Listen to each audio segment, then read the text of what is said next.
We got to start right there. I mean, what's that mean to you to have coach basically put his arm around you and say you're the MVP here? Oh yeah, that means the world.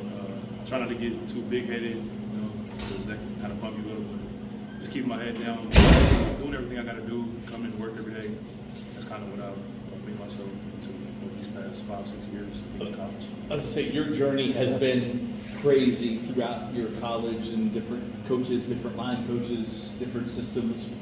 What's it like being in this spring, kind of preparing for this final season? Just like every spring, just having to adjust to the cards that you're dealt. Whatever position you got to play, dealing with injuries, moving around. It's just something that comes with the game. Comes with college football, so that's just what I got to do. Were you always going to do this? I mean, was there a thought that, okay, maybe I won't do this last year? Were you always going to do this last year? That's not something I really thought of. It was just kind of, we'll get there and we'll see what happens when that time comes. But after last year, we had a pretty good season, so I wanted to be a part of what's to come this season. What do you feel like your role is with this group? And I guess being a leader is one of that pieces, right? Yeah, being a leader, being the intellect guy that knows everything. I want to be the guy that everybody comes to when they need help. Really, that's really it. Just being the smartest on the D-line, defense. You've played right there with Ashton for much as a career. How have you seen him grow from being that true freshman that came in and played quite a bit to a guy that considered going to the NFL last year? I've seen him grow from literally a kid, 210 pounds, to a grown man. It's been great seeing him grow. He's a great player. He's a great guy on the field, and I know he has a bright future ahead of him. Do you feel like this group could be? I mean, when you get all the pieces here, I mean, the two that aren't here, this group could be deeper than maybe you were last year as far as depth wise? Definitely, we definitely have the potential to be that. A lot of new faces, a lot of transfers, guys with experience. So when you put it on paper, that's definitely the potential we have to be one of the best D-lines in the past couple years. As a leader, has anybody really stood out to you out there that isn't Ashton? I would say detail. He's taking strides, being on top of his game and being a better leader for the young guys. Guys like that's been around for a couple years. What's AJ like, Coach? Everybody we talked to, Coach Fromm said last meeting, and Coach Hagan about him being so lanky and being able to get off the ball. What's it like to see him kind of grow? I think AJ probably has the most potential on the D-line, me personally. He has one of the best long arms I've seen in my time playing football. Like, it's almost unstoppable. Even with him being a little lighter than what you want on the D-line, he's still able to move bigger guys around, so he has a lot of potential.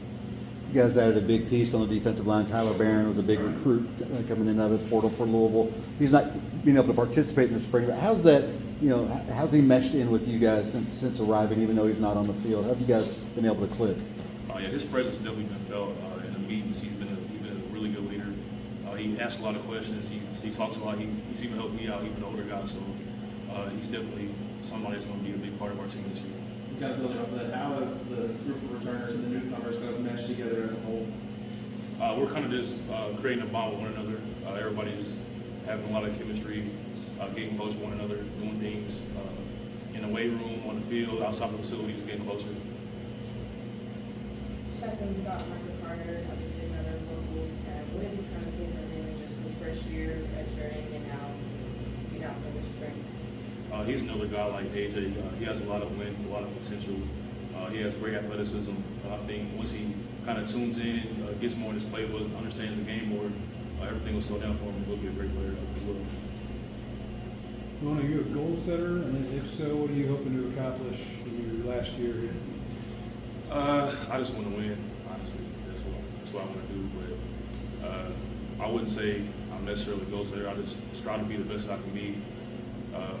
Make the most plays I can make, impact the game any way I can do that. So winning is the most important for me. Talk about winning. Jeff Brom came in here last year in his introductory press conference, and he said he wanted to win now. And in year one, you guys went to the ACC championship game. That bar has risen. What do you guys hope to accomplish? How do you aim for that new bar here at Louisville? The ACC championship was something that was expected last year. So I don't want to get too pumped up on just getting there because that wasn't the goal. The goal was to win it. So we know what's expected. We know our goal is to win the ACC, get a bid in the college football playoffs. So, You've spoken highly on the depth of the defensive line as a whole. When you look at like the defense and all the position groups on the field, what is your overall thoughts on the depth across the field? It's a lot of athleticism, a lot of speed. Even compared to last year, we were a fast group, but I think this year we have a lot of speed, a lot of guys that can get to that ball, and I think it's going to be shown even in the spring game when everybody comes out. Yep. Thank you.